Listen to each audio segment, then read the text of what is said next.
Now, once testosterone has come in, it demands action. And the biggest way in which it demands action is that there is an attraction, there is a desire, and it must be experienced.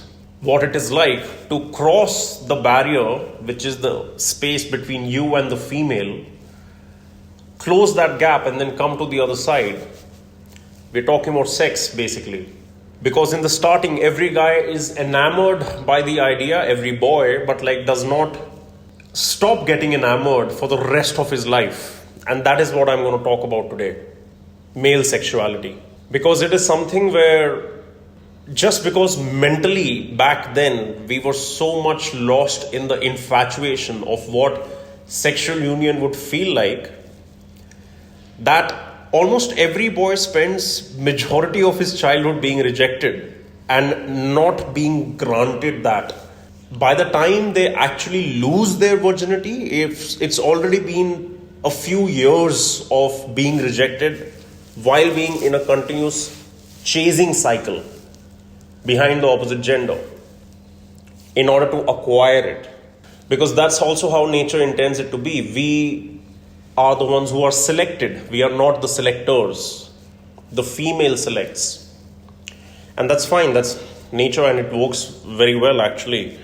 But what we are going to simply try to ponder upon is how many of us might not have still yet detached from that endless cycle of the endless chase of feminine approval or validation via simply being able to lie down naked with them.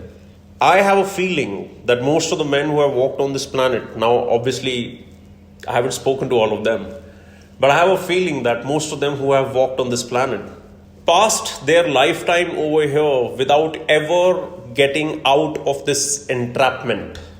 Because if you think about it, how many guys would there really be who have, up until now, said no to the prospect of sex, to the prospect of a girl who is willing to go ahead with them? Their default mode is always willing to go ahead with them simply because so many years in the childhood, continuously putting effort behind this, whether trying to be macho, whether trying to be alpha, whether trying to get a better job or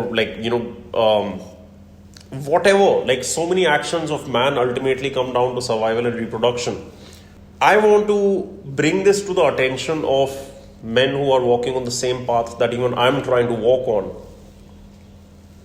That there will come a time when your consciousness will hopefully arise to the point of you starting to question this endless cycle. Because